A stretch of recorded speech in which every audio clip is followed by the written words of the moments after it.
오늘은 복이 있는 사람이여 세 번째 말씀을 같이 생각하겠습니다. 오늘 말씀의 제목은 순종의 사람을 축복하시는 하나님이었습니다. 첫 번째 메시지는 사람을 축복하시는 하나님이에요. 두 번째 메시지는 말씀의 사람을 축복하시는 하나님. 세 번째 메시지는 순종의 사람을 축복하시는 하나님입니다. 여기서 핵심은 사람에 있습니다. 사람.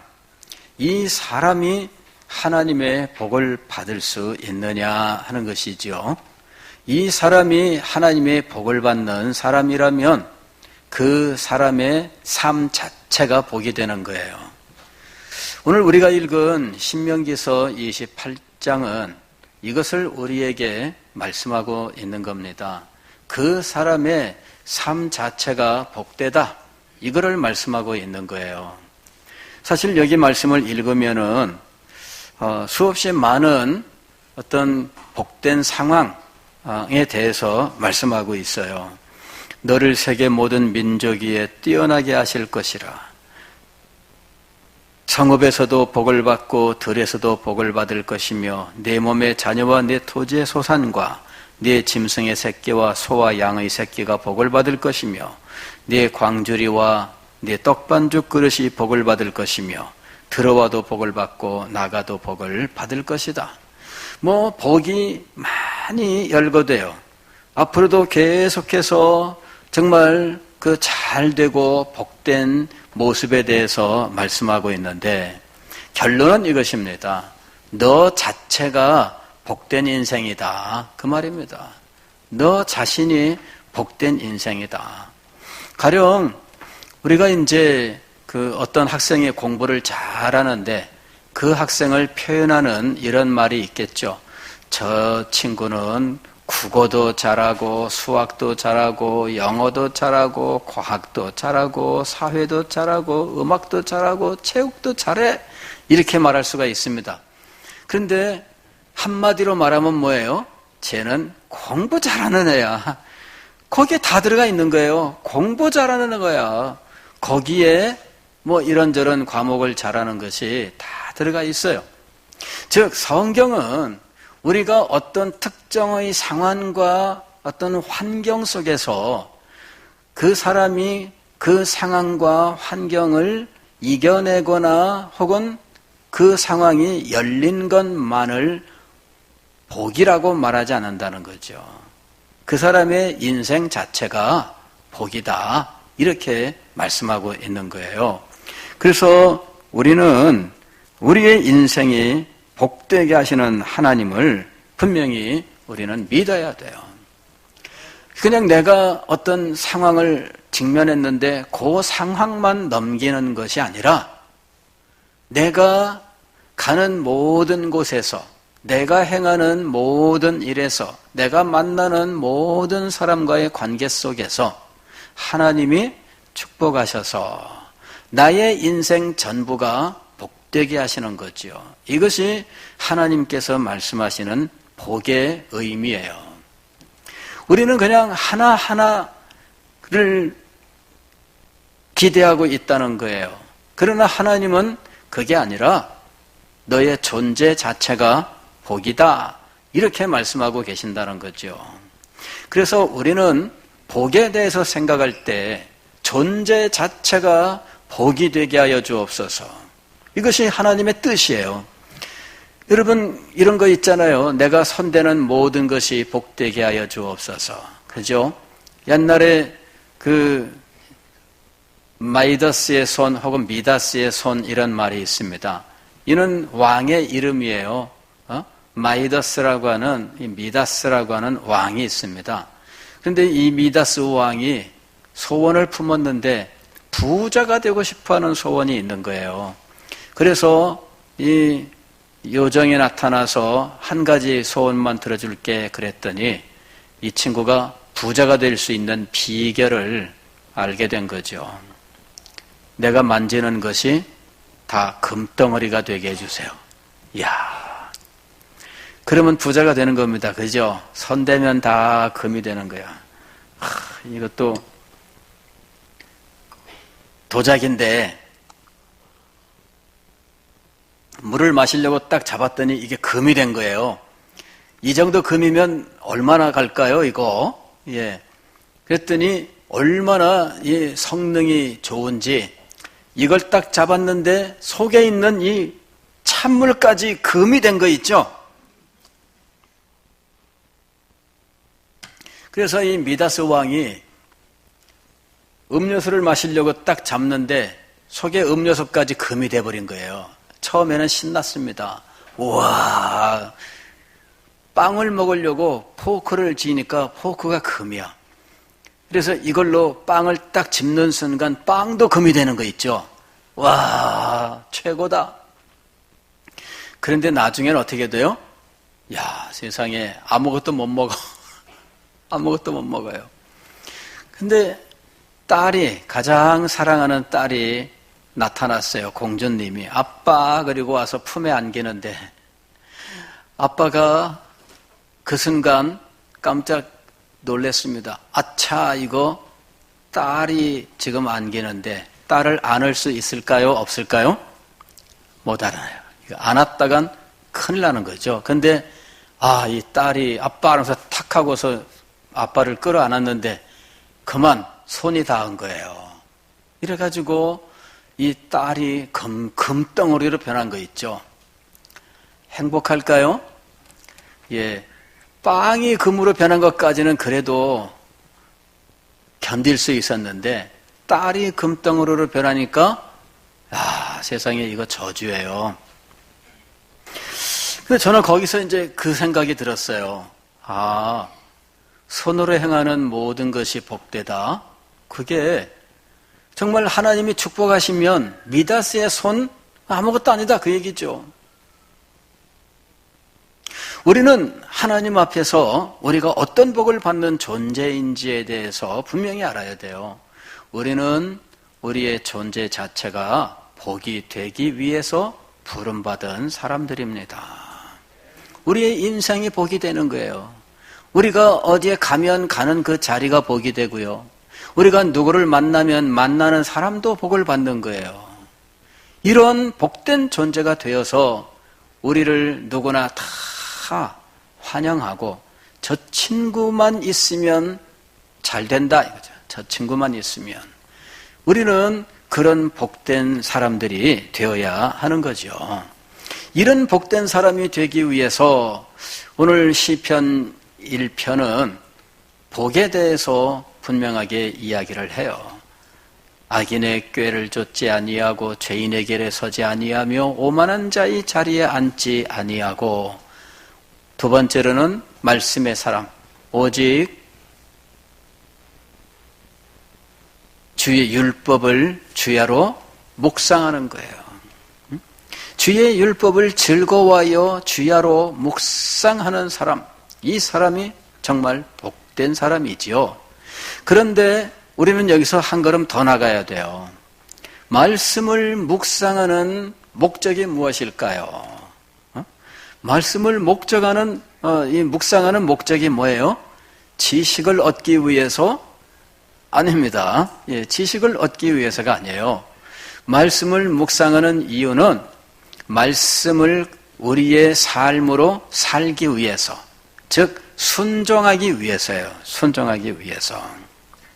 우리가 하나님의 말씀을 읽고 듣고 할 때 이 하나님의 말씀을 통해서 우리는 최종적으로 어디까지 가야 될까?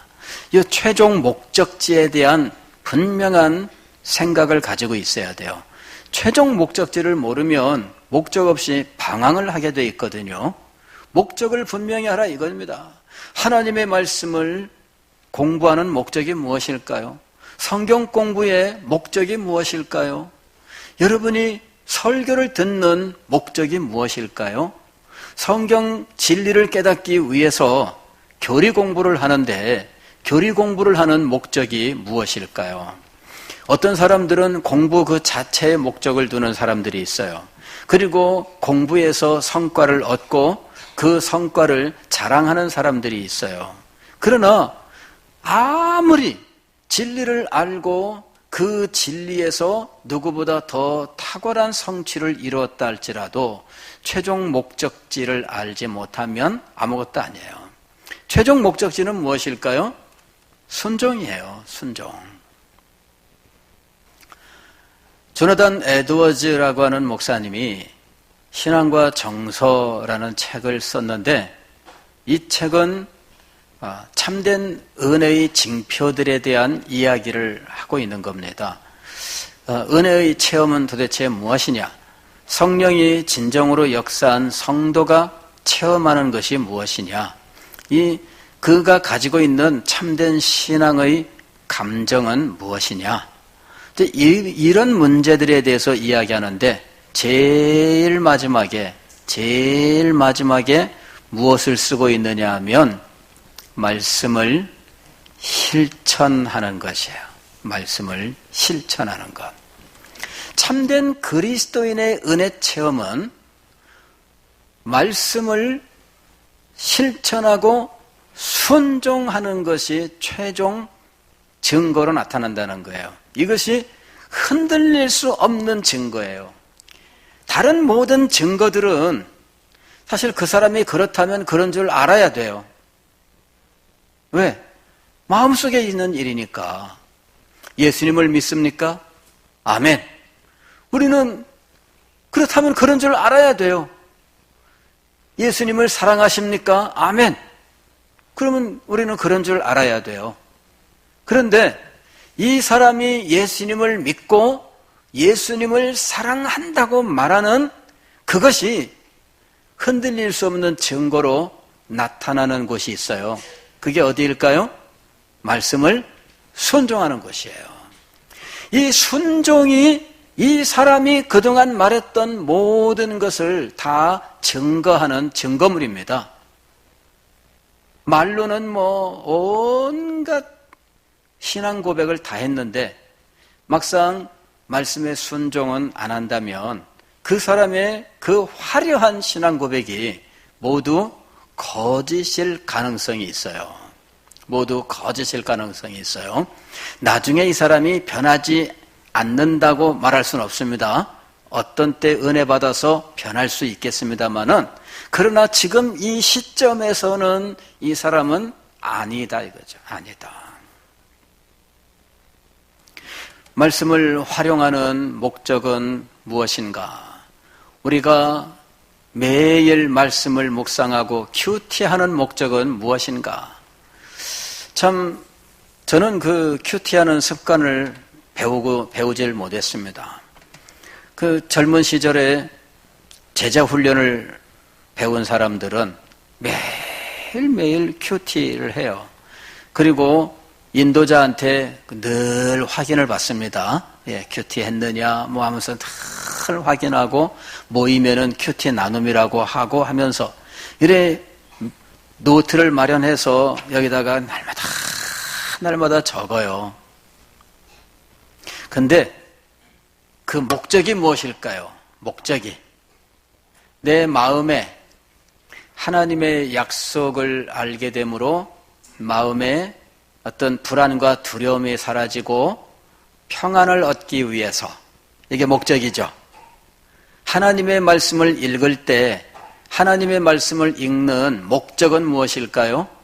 마음의 답답함과 어떤 두려움을 사라지게 하기 위해서 실제로 그런 목적으로 성경을 읽는 사람들도 많습니다. 어떤 사람은 지금 어떤 결단을 내려야 되는데 결단의 순간에 내 마음을 결단할 수 있도록 도와주는 이런 용기를 얻기 위해서 성경을 읽는 경우도 있다는 것이죠. 그러나 어떤 용도로 성경을 대하든 최종 목적지는 무엇이냐면 순종이란 거예요. 하나님의 말씀을 깨닫기 위해서 여러분 우리는 공부를 하잖아요. 교리도 공부하고 또 설교도 듣고 또 이런저런 도움되는 책들도 읽고 이렇게 하면서 하나님의 말씀을 깨닫기 위해서 노력을 해요. 그러는데 여러분, 하나님의 말씀을 깨닫기 위한 마지막 관문이 있어요. 공부도 하고 연구도 하고 무슨 일을 해도 마지막으로 이 관문 하나를 통과하지 않으면 하나님의 말씀의 깨달음은 없어요. 이 마지막 관문이 무엇일까요? 이미 다 눈치채셨죠? 순종입니다. 여러분, 순종하지 않으면 그 말씀을 진정으로 아는 것이 아닙니다. 주일 성수에 대해서 이분이 잘 알아. 모든 걸 다 알아. 주일날 교회는 안 나와. 모든 걸 아는데 교회는 안 나와요. 이 사람이 아는 사람일까요? 아니잖아요. 그죠? 예. 예전에 제가 어느 곳에 신방을 갔어요. 오래전에 서울에서 어느 교회 신방을 갔더니 그 집사님, 부인 집사님이 이제 남편의 상황에 대해서 말씀을 하시면서 교회는 안 나와도 우리 남편이 저보다 성경을 더 잘 알아요. 이러시더라고. 이 남편이 미션 스쿨을 다녔대요. 그래서 이거 성경 얘기하는데 나보다 더 잘 알아요. 그러시더라고. 그러시면서 자기보다 더 잘 알기 때문에 뭔가 어떤 가능성이랄까 아니면 하나님께서 그 정도는 좀 봐주시지 않을까 하는 어떤 그 신락 같은 마음이 이제 작용하는 거죠. 그래서 참 그때나 지금이나 제가 못됐잖아요. 그런 기대를 깨뜨리는데 못됐잖아요. 집사님, 남편분이 미션스쿨 다녀서 뭔가 주워 들은 얘기가 있어서 집사님한테 논쟁되는 것들을 말해서 집사님이 대답을 못하는 경우는 있을 수 있는데 그렇다고 해서 그 사람 구원받는 거 아닙니다. 제가 못됐어요. 읽어요. 근데 여러분, 믿음의 도리를 다 아는데 막상 안 믿어. 그러면 모르는 겁니다. 그죠? 그 모르는 거예요. 신학적으로 어떤 공부를 해서 탁월한 소양을 가졌다 할지라도 막상 그 도리를 믿고 실천하지 않으면 아무것도 아니잖아요. 근데 실제로 그런 일이 현대 세계 속에서 벌어지고 있습니다. 우리 친구 목사님이 이제 뭐 교회가 크고 이런저런 활동들을 하실 수 있으니까 이 네덜란드 거기가 개혁주의 신학으로 굉장히 유명하잖아요. 네덜란드의 유명한 신학 교수 책을 보니까 너무너무 훌륭하더래요. 그래서 이 사람을 초청해서 세미나를 하려고 했던 거예요. 그랬는데 어떤 분이 그 네덜란드에서 공부하고 온 유학한 분이 우연히 그 사실을 알게 됐어요. 그래서 우리 친구 목사님한테 이야기를 했습니다. 목사님, 그 교수가 논문을 잘 쓰고 개혁신학에 대하여 책도 잘 쓰는데 딱 거기까지 뿐입니다. 믿는 사람은 아닙니다. 믿는 사람이 아닌데 어떻게 그게 가능할까요? 그랬더니 학문으로 가능하대요. 학문으로. 그래서 믿지도 않는 사람 학문으로 책은 잘 썼는데 그 사람 세미나 불러서 우리가 은혜 받을 수 있을까요? 그래서 결국은 포기했다 그래요. 저랑 같이 공부하던 목사님 한 분이 현재 네덜란드 암스테르담에 있는 이 자유대학, 이 자유대학이라고 하는 곳이 우리나라로 치면은 서울대학입니다. 그러니까 이제 국립대학으로서 아주 굉장히 유명한, 학문적으로도 아주 탁월한 학교예요. 그 학교에 이제 신학 박사 과정으로 공부하러 이제 갔어요. 근데 그 목사님 하는 말씀, 그 교수 중에는 안 믿는 사람도 있고, 또 신부도 있고, 목사도 있고 이런 거예요. 신학과에. 그러니까 이제는 학문으로 고도의 신학 작업을 하되 믿음은 없어도 학문으로 이 사람을 교수로 채용하는 일이 이미 진행된 거예요.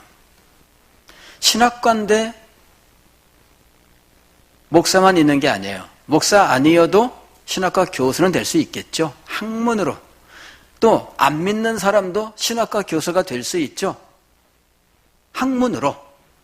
이게 지금 신학대학에서 벌어지고 있는 일입니다. 오늘 우리는 믿지도 않는 사람이 신학의 높은 수준의 지식을 자랑하면서 우리들을 향해서 니네는 믿지만 나보다 실력은 없어 이러는 상황에 지금 처하고 있다는 거예요. 그 생각하면은 속에서 불이 올라오죠. 내가 좀 젊었더라면 내가 좀 젊었더라면은 공부에 매진을 해서 그런 사람들 그냥 단칼에 막. 근데 이제서 이거 참 답답합니다. 그죠? 후배들을 좀 키웠으면 좋겠는데 우리 교회에서도 좀 인재들이 많이 나왔으면 좋겠습니다. 이런 세계를 좀 깨뜨리고 하나님의 거룩한 뜻을 세우는 인재들이 좀 많이 나왔으면 좋겠어요. 여러분 기도하세요. 기도하세요. 예. 우리의 자녀들 가운데 그런 사람이 나올 수 있도록 기도하세요. 그렇게 해서 이 불신의 세계 그리고 외식의 세계를 정말 깨뜨리고 신앙의 능력을 세우는 놀라운 역사가 일어날 수 있기를 바랍니다. 무엇보다도 저는 지금 이 시대에 이 지식인 사회가 신앙화되는 일이 정말 중요하다고 봐요. 지식인 사회가 믿음으로 새로워져야 돼요. 이미 전 세계적으로 그리고 우리나라 지식인 사회도 이 신앙을 떠난 지 오래됐습니다. 그래서 대학사회 이 교수들이 변화되지 않으면 이 불신적이고 하나님을 대적하는 사람들이 학문의 세계를 장악하고 있으면서 누구나 다 가는 이 대학에서 그들의 영향을 받은 사람들이 하나님께로 돌아오겠느냐. 지금 젊은이들이 교회에서 지금 떠나가고 없어요. 대학생들 믿는 사람이 찾기가 어려울 정도입니다. 이게 어떻게 해야 회복될 수 있을까? 교수들이 변화돼야 돼요. 교수들이. 그런데 이 교수들을 어떻게 변화시킬 수 있을까요? 이게 지금 큰 문제입니다. 과거에는요, 그 코스타 이런 그 활동들을 했어요. 즉 유학생들 대상으로 이 수련회 이런 것들을 진행하고 이 유학생들을 전도하는 일을 한 거예요. 그리고 유학생들이 학위 과정을 마치고 국내로 돌아오면 이 사람들이 신실한 신앙인으로서 대학 사회에서 이제 복음을 전가하는 사람들로 이제 살게 하는 거죠. 근데 지금 현재 그런 일들조차도 이제 과거와 같지 않습니다. 대학 사회에서 복음을 증거하는 이런 선교단체들의 활동도 예전과 달라요. 그들을 대하는 사람들의 반응도 전혀 달라요. 그리고 오히려 이단들이 이제는 더 득세하고 있는 상황이에요. 지금 우리가 참 우리 교회 안에서 우리끼리만 그냥 서로 이렇게 갈등하느라 이 기독교가 지금 어떤 식으로 진행되고 있는지에 대해서 우리는 잘 알지 못해요. 우리의 기도가 거기까지 미치고 있지 못합니다. 여러분, 우리의 기도가 어디까지 가야 될까요? 우리가 기도하는 곳까지 하나님의 역사가 이루어지는 줄 믿습니다. 하나님은 우리가 기도하는 그곳에 역사하시는 줄 믿습니다. 그런데 우리들이 당장 눈앞에 보이는 이 문제만 붙들고 기도하고 우리끼리 갈등하고 우리끼리 서로 분쟁하면서 여러분 그 속에서 우리끼리만 이렇게 빠글빠글 대고 있다면 여러분 어떻게 할까요? 우리는 좀 눈을 좀 높이 그리고 멀리 그리고 넓게 좀 볼 수 있어야 돼요. 젊은이들이 왜 없어지는지를 알아야 됩니다. 지성인들 사회에서 불신자들 가운데 아니 대부분 불신자들이고 그 사람들이 영향력이 커요. 그 사람들이 젊은이들에게 인생의 선배랍시고 길을 제시하고 있는 상황이에요.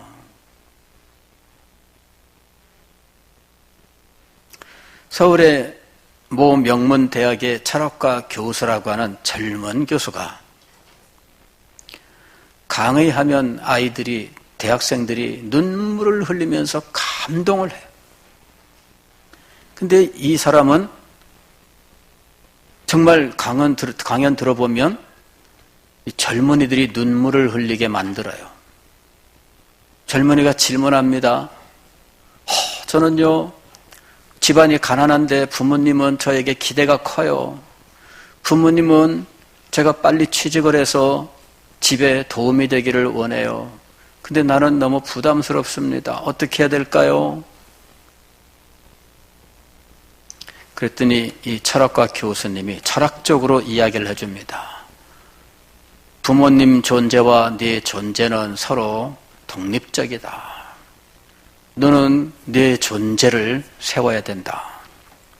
그래서 부모님의 기대에 이런 거는 너랑 아무 상관없으니 자유를 얻어라. 자유를 알지니 이렇게 된 거예요. 그래가지고 이 학생이 자유를 얻었어요. 아 그렇구나.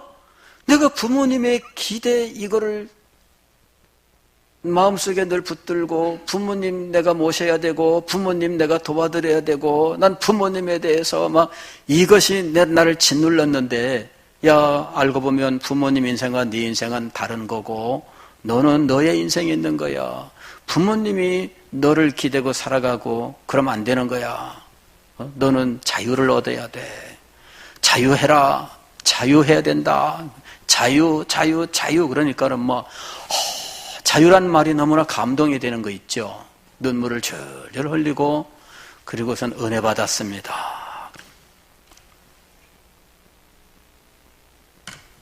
이런 은혜를 퍼뜨리고 다니는 사람들이 있어요. 이게 지금 대학사회 명강사가 하는 강의예요. 우리의 기도가 변해야 돼요. 그곳에 여러분이 자녀를 보내는 거예요, 지금.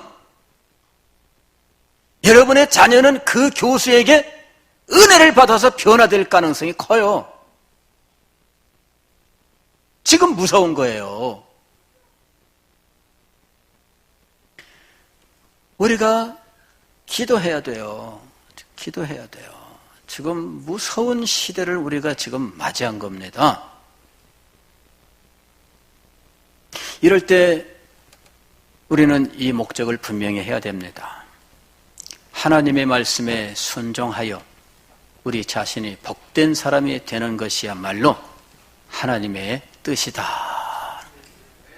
우리 자녀들에게 이걸 분명히 가르쳐야 돼요. 순종을 가르치고 복된 사람 되는 것을 가르쳐야 돼요. 말씀을 진정으로 깨닫기 위해서는 최종적으로 넘어야 되는 관문이 순종이에요. 순종. 그래야 말씀을 진정으로 깨닫고 그 말씀이 우리에게 진정으로 능력 있게 역사해요. 왜 말씀이 능력이 없느냐? 순종하지 않기 때문이에요. 순종해야 말씀이 능력 있게 되는 거예요.